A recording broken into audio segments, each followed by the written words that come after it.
Mesdames et messieurs, bonsoir et bienvenue dans ce 19h30 sur la télévision Maranatha. Le gouvernement béninois en Conseil des ministres a pris une série de décisions ce mercredi. Voici quelques-unes au titre des mesures normatives. En point 1, interdiction des constructions en matériaux précaires dans la zone de la route des pêches. La mise en œuvre croissante du programme de modernisation des infrastructures urbaines dans plusieurs villes du pays, notamment celle du Grand Okoué, appelle un encadrement des aménagements, particulièrement des constructions situées sur certains axes stratégiques tels que la route des pêches, dont la vocation touristique s'affirme de plus en plus. Afin de préserver cet atout, dans le contexte où cette zone bénéficie actuellement d'importants investissements de diverses natures, il conviendrait d'y interdire l'édification de constructions en matériaux précaires.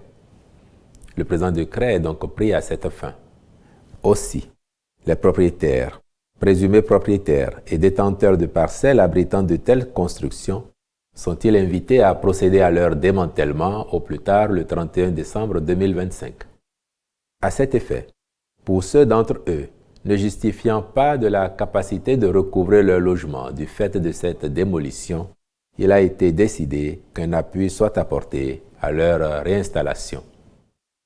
En point 2, réglementation dans l'agglomération du Grand Okoué de la circulation des véhicules lourds de transport. La circulation des véhicules de transport poids lourds ou gros porteurs constitue une source de désagrément pour le voisinage immédiat à cause de nuisances sonores, de pollution atmosphérique due à l'état défectueux de ceux-ci, de perturbation de la mobilité des usagers de la route avec des risques d'accidents parfois graves, etc.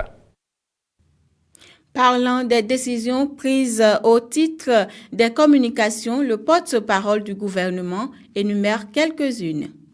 S'agissant des communications, en point 1, travaux de construction d'un stade départemental de type omnisport à Parakou. Le projet à réaliser intègre entre autres le terrain de football principal en gazon synthétique de qualité FIFA Quality Pro et la piste d'athlétisme, les terrains de handball, de basketball, de volleyball et de tennis avec un revêtement composite souple sol sportif, de même que les tribunes, le local technique, la plateforme caméra, le château d'eau et le forage. Le Conseil a autorisé la contractualisation avec des entreprises qualifiées en vue de l'exécution des travaux, à charge pour les ministres concernés de veiller au respect scrupuleux des prescriptions de leur cahier des charges. En point 2, approbation du plan stratégique 2026-2030 du Centre universitaire d'enseignement professionnel, avec la phase pilote qui a permis d'opérationnaliser une première formation au métier d'entrepreneur agricole en octobre 2022 à l'Institut universitaire d'enseignement professionnel des métiers de l'agriculture de Djougou. Un modèle pédagogique professionnel innovant a été conçu et testé avec satisfaction.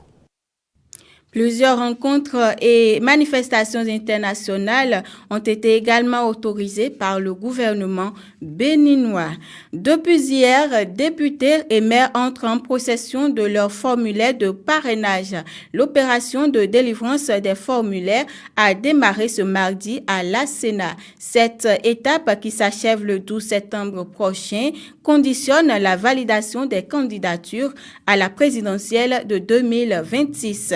Dès le premier jour, élus de l'opposition comme de la majorité se sont présentés pour retirer leurs documents nominatifs destinés à accorder leur soutien institutionnel au duo président-vice-président. Notons que cette opération intervient à un mois du dépôt officiel des candidatures prévu du 10 au 14 octobre 2025.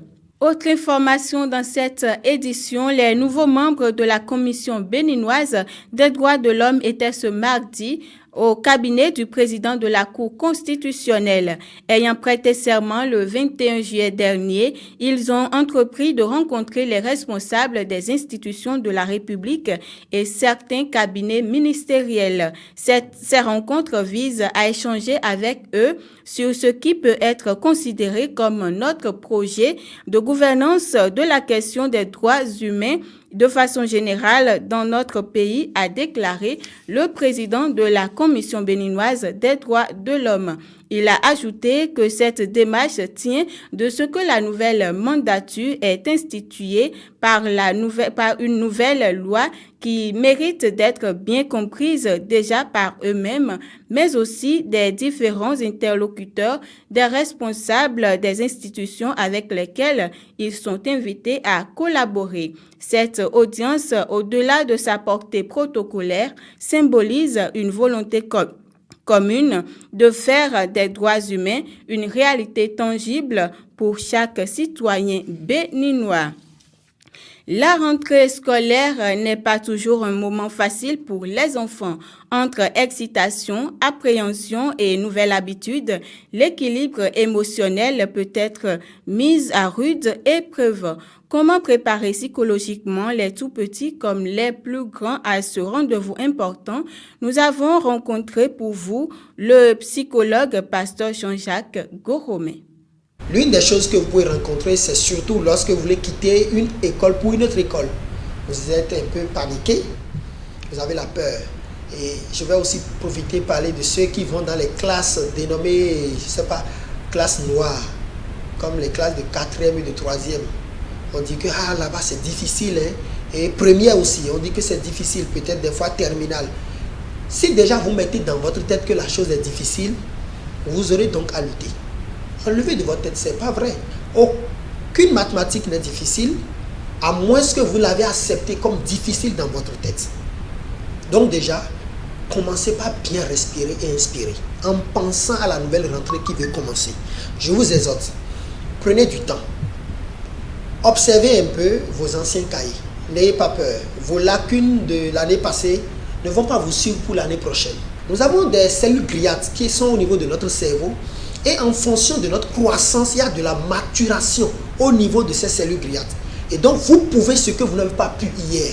Ce n'est pas l'exercice mal fait ou l'exercice que vous n'avez pas fait qui est le problème. C'est le cours que vous n'avez pas compris qui est le problème, qui sera la bête noire. Aucun enfant n'est moins intelligent qu'un autre. Donc, encouragez les enfants à voir le meilleur qui est en eux. Et je crois que la rentrée sera belle. Ne laissez pas les enfants aux domestiques ni aux répétiteurs. Les enfants, surtout à l'école primaire, éprouvent un grand plaisir à voir leurs parents à leur côté avec leur cahier de leçons. Hors de nos frontières à présent, la Chine a célébré ce mercredi les 80 ans de la fin de la Seconde Guerre mondiale.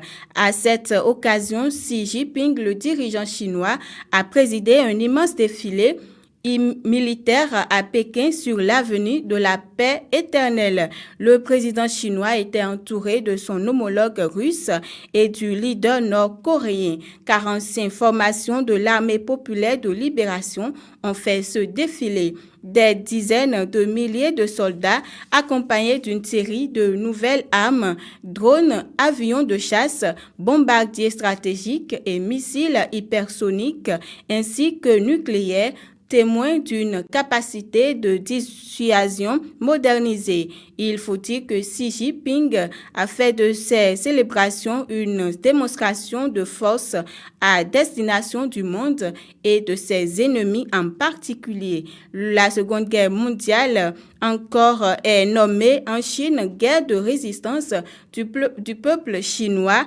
contre l'agression japonaise et guerre mondiale antifasciste.